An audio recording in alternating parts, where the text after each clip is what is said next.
Mix by रेहू entertainment.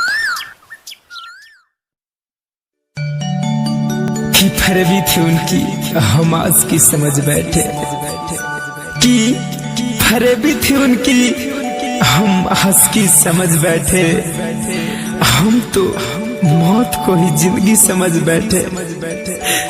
अरे वक्त का मजाक था या हमारी बदनसीबी, वो वक्त का मजाक था या हमारी बदनसीबी, जो हम उनकी दो बातों को मोहब्बत समझ रहे थे। Mixed by Rehu Entertainment। Music by Shiv Manmohan।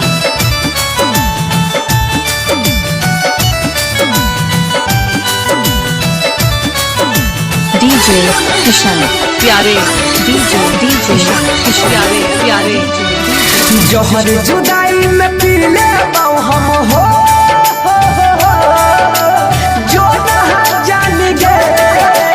जहर जुदाई में पी ले पाओ हम, छूटा तई पड़ा खूने के आंसू रोजे बहै छै गे जान।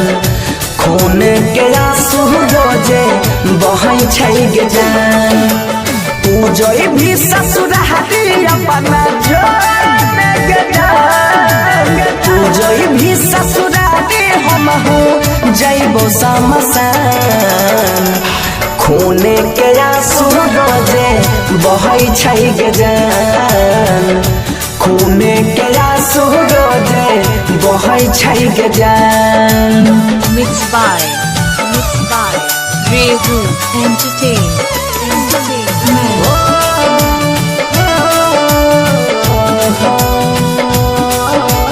अभी आप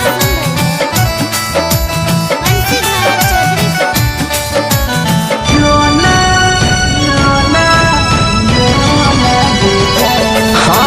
बिरह वियोग में केना के जीवो, याद तोहर जब आइताओगे। दिल पड़ देलही गम के बोझा, सितम न सहल जाइताओगे। बिरह वियोग में केना के जीवो, याद तोहर जब आइताओगे। दिल पड़ देलही गम के बोझा, सितम न सहल जाइताओगे। किस्मत में दूरी ही न हमारा हो,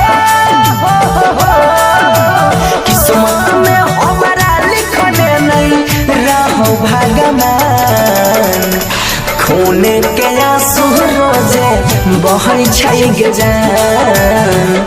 खूने के आंसू रोजे बहै छै गे जान। Mixed by Rehu Entertainment।